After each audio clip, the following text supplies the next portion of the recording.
Would you rather drop 60 points on prime Kobe Bryant's head or run 60 red lights in 4 months without getting caught? Well, this guy did both. A basketball player and human being that went through the highest ups and the lowest lows. I mean, his career had it all. But is the legacy that he left behind a reflection of the real Mr. Agent Zero? Let's clear this mystery up once and for all and relive the legacy of Gilbert Arenas. 0. That's Gilbert Arenas' jersey number. It's also the number of minutes that scouts told him he was going to play in the NCAA. And then in the NBA, a classic underdog story. And through sheer grit and grind, though, he would prove himself and earn a starting spot in Arizona University's basketball team. There, he would prove the world wrong by averaging 16 points per game over the season and carrying his team to the NCAA final. Happy ending, right? You'd think with a season like this, every single scout in the NBA would want him in the league, correct? Well, I mean, he did get drafted into the league the following season, but can you guess which draft pick was used on him? Top 5, maybe top 10? He wouldn't go as low as 20th, right? Wrong.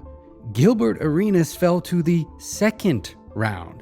And given only 15 players in the history of the league have been picked for the All-Star game after being a 2nd rounder, you can see why his career didn't quite look like it was going to go to the moon from the start. But having secured a spot in the league, he knew that he could finally start his work. And while he did take a few weeks to get into the Warriors rotation, he impressed the coaching staff so much that he would even end up starting 30 games in just his rookie season. And he should have been pretty content with that. I mean, after all, just retaining an NBA spot is considered a success for a 2nd rounder in this league. But Gilbert, with his giant ego, knew he was destined for something bigger. And something bigger he did. Averaging 18 points and 6 assists per game, and most importantly, winning the Most Improved Player award. Now, you might think these stats are not that impressive, but you got to remember that we're in 2002, okay? Right in the middle of the dead ball era. You know, that time where you were lucky if your team scored more than like 80 points per night, and when having your hands all over your opponent's body was considered legal defense? Coming back to our star in the making though, him winning the MIP seemed to have turned a switch in the heads of the NBA teams and public. Because from that point on, Gil was no longer that little 2nd rounder that was just trying to show some promise. No.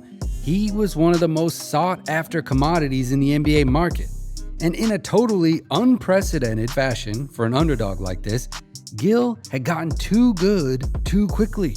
So much so, actually, that he totally destroyed the CBA rulebook, forcing the NBA to change their rules. Yes, you're not dreaming. The NBA created a Gilbert Arenas rule for a guy that was just in his 2nd year. Let me explain, okay? So in the offseason, following his MIP award, Gil became an unrestricted free agent. Now, you would expect the Warriors to pick him up again, right? Well, let's just say the Wizards made things a little complicated and came in with a 6-year, $60 million contract. The problem being, the Wizards offered more than what the Warriors' salary cap could take. And with him not being a 1st-round pick, the Warriors just couldn't match the offer and had to see Gil go to the Wizards without being able to do anything against it. In retrospect, though, moving to the Wizards was the best thing that could have happened to his career. After all, the franchise just gave him the keys to the team and let him do anything he wanted. And he did not disappoint. From 2004 to 2007, Agent Zero would average a crazy 28 points per game, along with 6 assists and 2 steals. Obviously, during that 3-year span, he was a 3-time All-Star and a 3-time All-NBA player. I mean, he proved to the world that he was not only worthy of an NBA spot, but also he was like one of the best basketball players in the world. Oh, and that Agent Zero nickname, yeah, he earned it. He was the guy that you gave the ball to when the clock was winding down and needed one clutch shot to save the game. He has more iconic buzzer beaters than anyone I know. Just look how he crucified Utah with his unstoppable 3-point shot. Oh, and his killer mentality? Yeah, that was legit too. Just think back to what it must have been like playing against Kobe in the 2000s. What did that mean?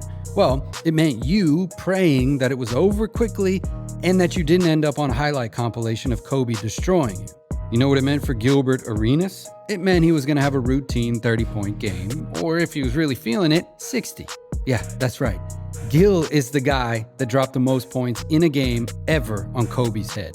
Not only that, just 5 days later, he would become the guy that dropped the most points against the Phoenix Suns in the last 50 years, with a 54-point bomb right on Steve Nash's head. And his success was not only on the court either. He was slowly becoming one of the most appreciated figureheads in the NBA world. He was not only a flashy player that had a really remarkable play style, he was a charismatic guy that knew how to rattle media attention too. He also liked a good prank now and then. Harmless fun, like the time he turned the bathtub of his teammate Andre Blatch into a giant latte. Gil just knew how to get everyone's attention. This would obviously also attract a number of endorsements, like his iconic Adidas shoes that everyone wanted to have when they were younger. His influence on the game and the culture is also kind of underlooked in today's basketball scene. Just watch one of Gilbert's games and you'll quickly notice that the guy is moving like a 2023 NBA guard, despite playing in the mid-2000s. Oh, and don't you think he forgot his community when he made his money either. Remember that 06-07 season when he showered every team in the league with like 50-point bombs?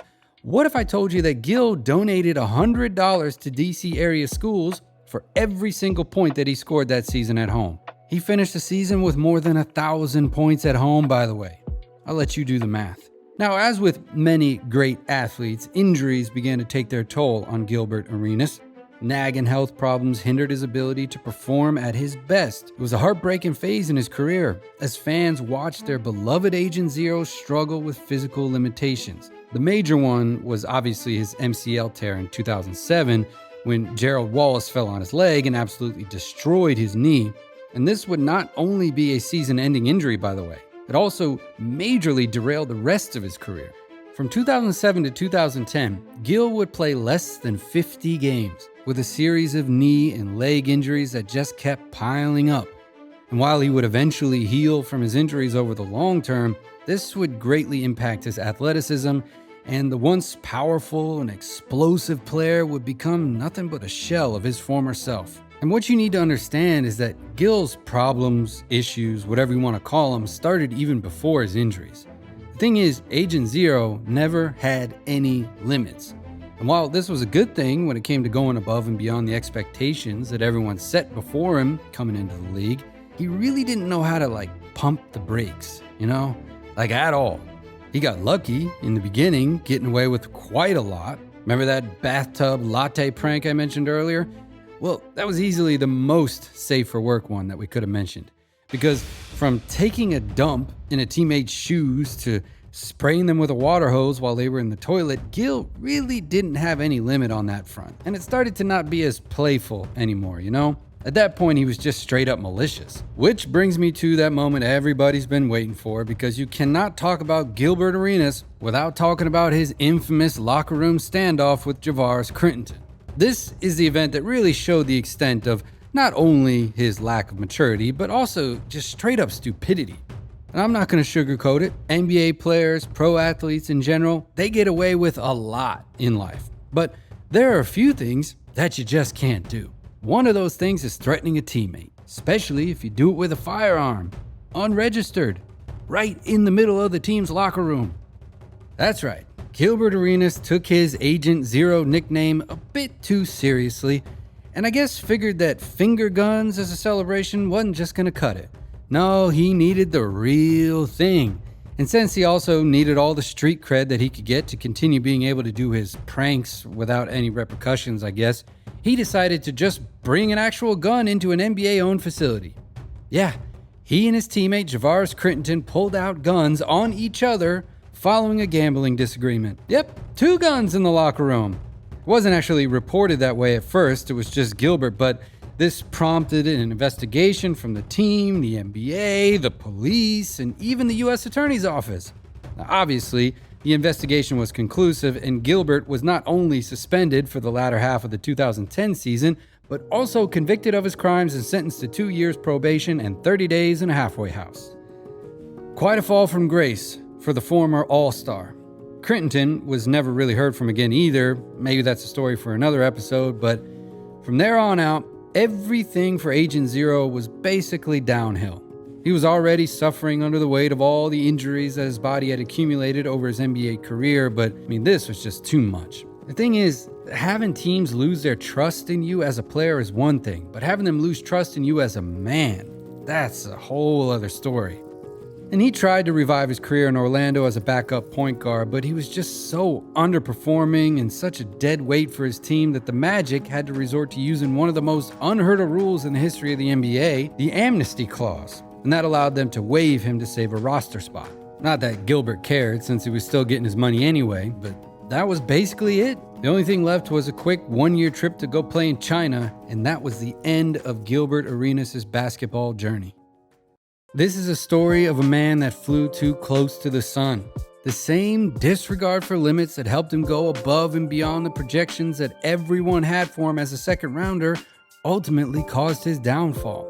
A guy that just didn't know when to stop. I mean, he's still proving it to this day with all his unpopular opinions that he keeps spouting off every time he goes on a podcast. Gil was a true model of what an NBA player should not do when you become successful. John Morant. So, all you young guys out there, just pay attention to this man's career. I mean, he had reached the pinnacle of the NBA before losing it all. If he just had a little bit more maturity, what more could he have achieved? We're talking about a guy that had 3 All-NBA selections at just 25 years old. How many more could he have gotten? As always, I'd love to hear your opinions on this down in the comments below. Thanks for watching, and we'll see you in the next one.